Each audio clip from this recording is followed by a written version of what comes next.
2000년 전에 초림으로 이 땅에 오셨죠.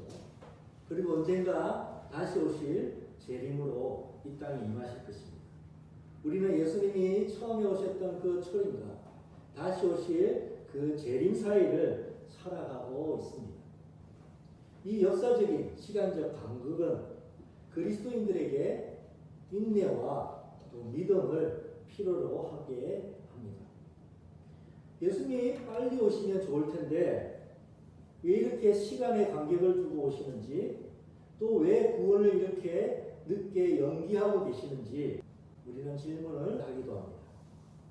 그 이유는 예수님의 지상 명령에서 확인할 수가 있습니다. 예수님은 그가 하늘로 승천하시기 전에 그 믿음의 공동체, 제자 공동체 가운데 또 사명을 주십니다. 땅 끝까지 이르러 내 복음을 전하라고 말씀하셨죠. 예수님의 초림과 그 재림 사이에 이 기쁜 소식을 전하도록 교회를 세우셨습니다. 그래서 교회는 예수님의 지상 명령을 수행하는 것, 예수님이 명하신 이 뜻을 따라서 살아가는 것이 존재의 목적이고 이유인 것이라는 것입니다.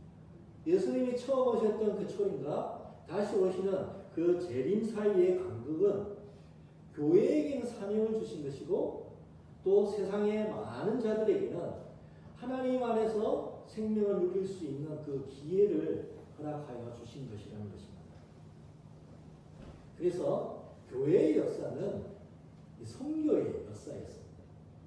다른 말로 하면 교회의 역사는 예수님의 지상 명령을 수행하는 역사였다는 것이죠.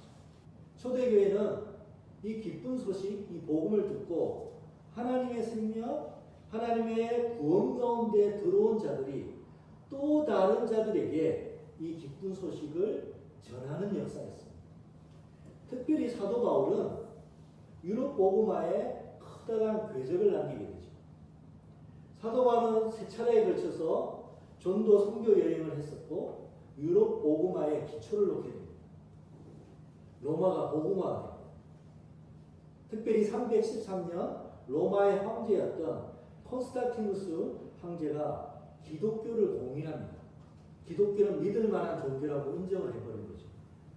그리고 나중에 로마 종교가 이 기독교를 로마의 공식 종교로 인정하게 되었습니다. 그 전까지는 박해받던 이 기독교 공동체가 이제는 합법적으로 믿음을 가질 수 있는 것이 되었고, 전도를 하는 것을 자유롭게 할 수 있게 되었던 것이죠. 이로 인해서 로마 제국이 빨리 복음화가 이루어질 수 있게 되었던 것입니다. 물론 이 콘스탄티누스의 기독교 공인은 긍정적인 측면도 있지만은 부정적인 그 측면도 있는 양면을 가지고 있습니다. 역사가들은 기독교가 로마의 국가 종교가 되면서 오히려 기독교의 순수성을 잃어버리게 된 계기가 됐다라고 보기도 합니다. 기독교가 국가 종교가 되었기 때문에 이 공직을 가지려면 세례를 받고 기독교인이 되어야만 공직에 오를 수가 있었던 것이죠. 그래서 어쩔 수 없이 많은 자들이 그냥 세례를 받았고 기독교인이 된 것입니다. 기독교인이 되어야만 로마가 주는 혜택과 출세를 누릴 수 있었기 때문이죠. 박해받았던 기독교가 오히려 혜택을 누리는 길이 되어버렸던 것입니다.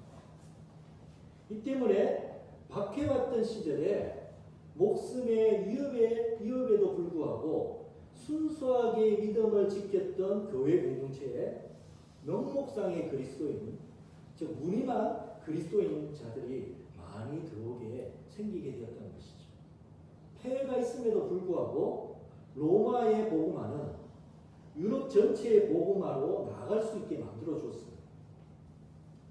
결국 유럽은 복음화되었고 유럽의 복음화는 전 세계의 복음화로 나가게 되죠.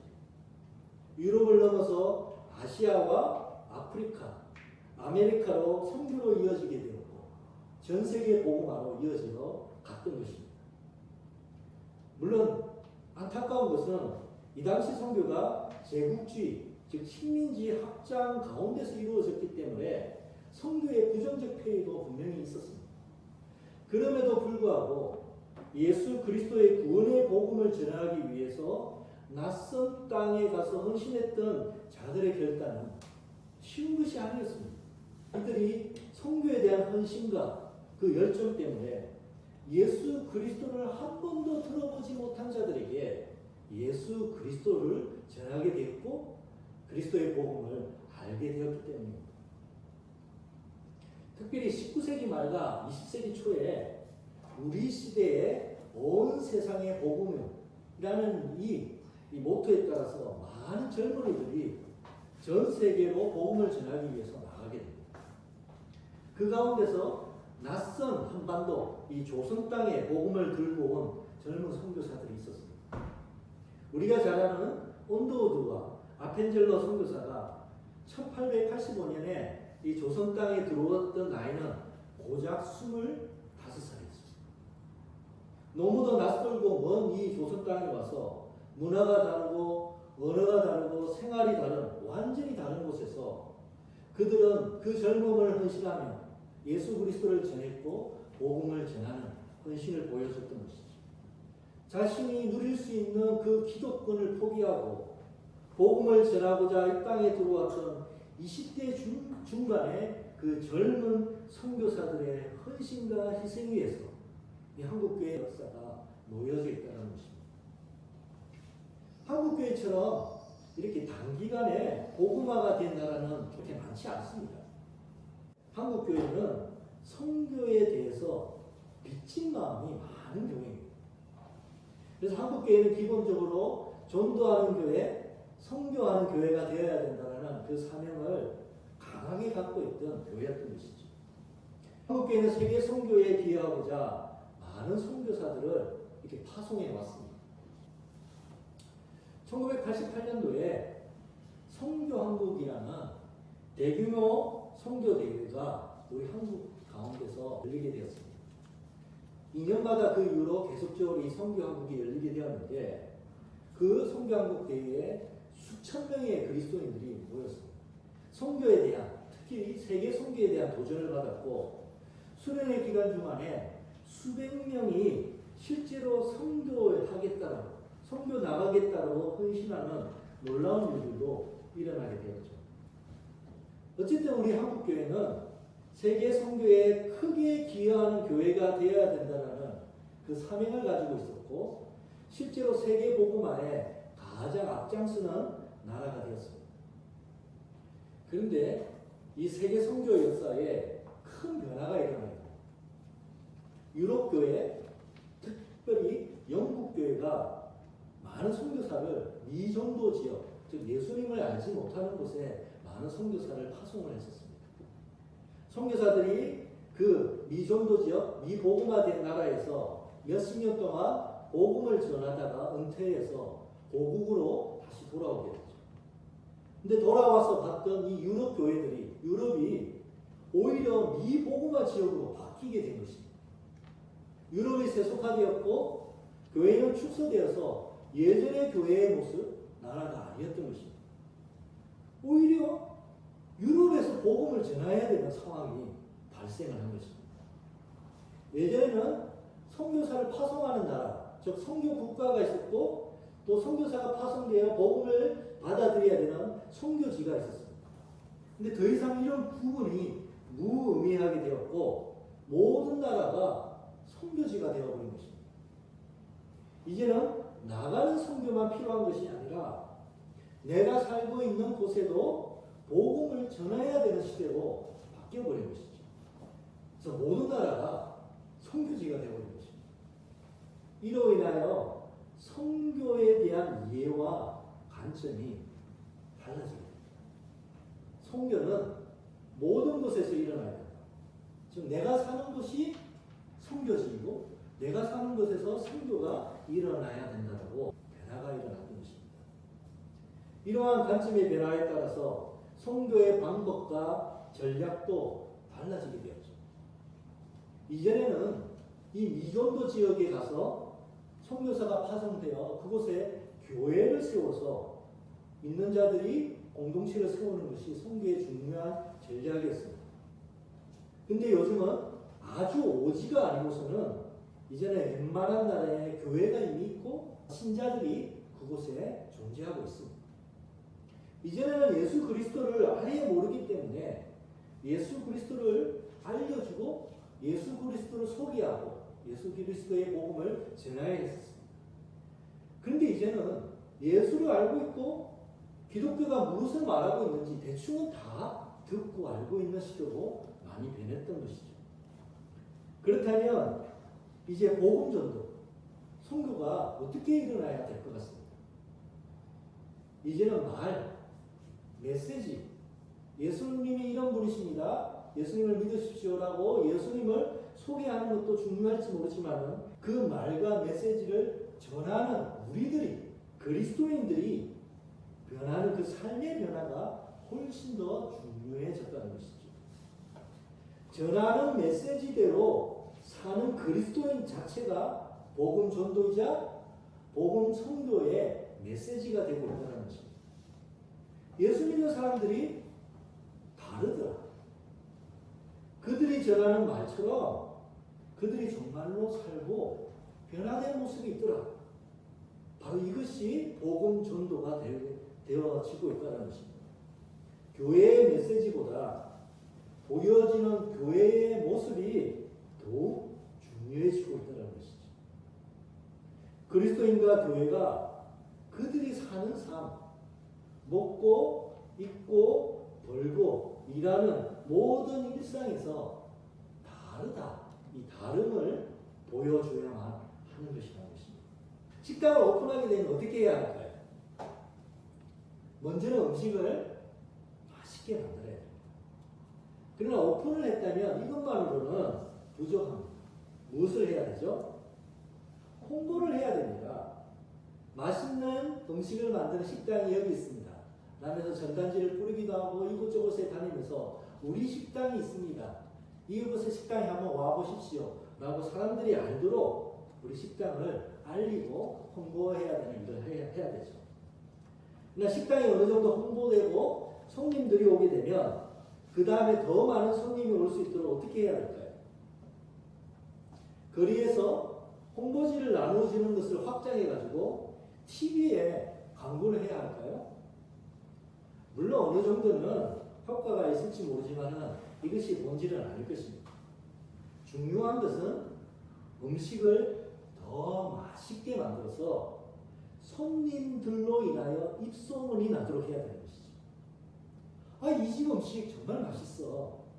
손님을 데려오도록 해야만 하는 것입니다. 선교도 마찬가지입니다. 처음에는 예수 그리스도를 사람들이 전혀 몰랐기 때문에 예수 그리스도를 소개하고 전해야만 했습니다. 그런데 이제는 어느 곳에나 교회가 있고 기독교를 잘 알고 있습니다. 그렇다면 기독교를 말로 전하는 일보다 오히려 정말로 기독교가 정말 좋구나, 입소문이 나도록 하는 방법밖에 없다는 것입니다. 그리스도인과 교회가 제대로 맛을 내면 사람들이 그 맛을 보기 위해서 찾아오게 되어 있다는 것이죠.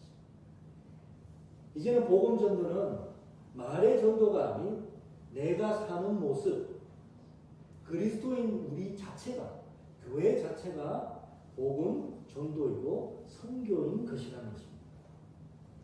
내가 살아가는 모든 일상에서 그리스도를 닮는 삶을 살아가는 것, 그것이 전도이고 선교라는 것이죠. 그래서 이것을 일상 선교라고 얘기합니다.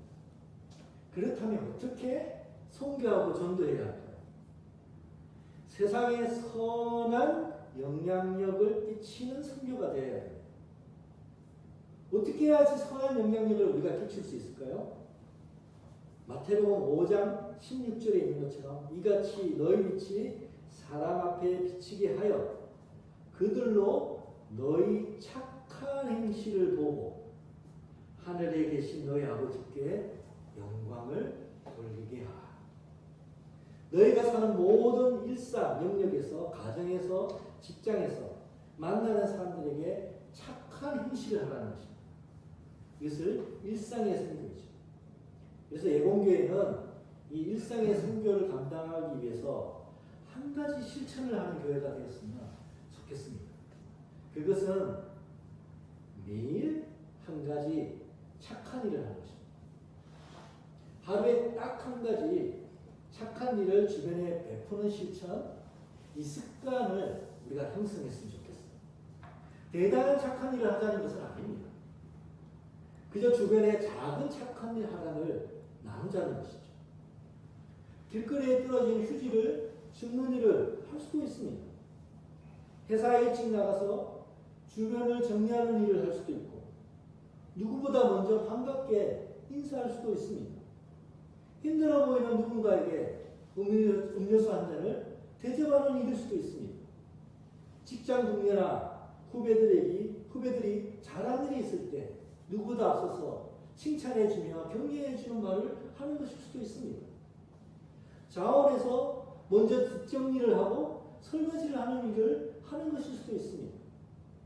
택배 기사가 왔을 때 수고하신다고 시원한 음료 한 잔 내어드리는 것일 수도 있습니다. 남들이 싫어하는 일을 먼저 나서서 하는 일일 수도 있습니다. 오늘 만난 이들 중에서 근심이 있어 보이고 수심이 가득한 자에게 가서 위로하고 아니면 기도하는 일일 수도 있습니다. 주변에 어떤 사람을 품고 기도하며 그가 예수 그리스도를 알도록 기도하는 일일 수도 있습니다. 세상에 고통받는 많은 사람들을 위해서 하루 기도하는 것일 수도 있습니다. 아주 작은 일이지만 내가 할 수 있는 선에서 착한 일 하나를 꼭 실천하는 일을 하자는 거죠. 한 가지 착한 일을 실천하고 하루가 마칠 때에 내가 이 착한 일을 했다라고 내 스스로에게 축하하고 기뻐하고 감사하는 우리 성도가 되면 좋겠습니다. 하루에 한 가지 착한 일을 한다고 뭐가 달라지겠느냐고 생각하실 수도 있습니다. 그러나 한 달이면 30개의 착한 일을 하는 것이고 1년이면 365개, 10년이면 3650개가 됩니다. 50년 동안 착한 일을 한다고 생각해 보십시다. 그러면 18,250개의 착한 일을 하는 것입니다. 그런데 우리 교회 10명이, 우리 교회 20명이 하루에 착한 일을 한다고 하면 한 달이면 300개의 착한 일을 하는 것이고 1년이면 3,650개의 착한 일을 세상 곳곳에서 하는 것입니다. 우리 교회 성도들이 이렇게 하루에 매일 한 가지 일상 가운데서 착한 일을 한다면 어떤 일이 일어날 것 같습니까? 주변에서부터 어떤 칭찬을 듣게 될 것 같습니까?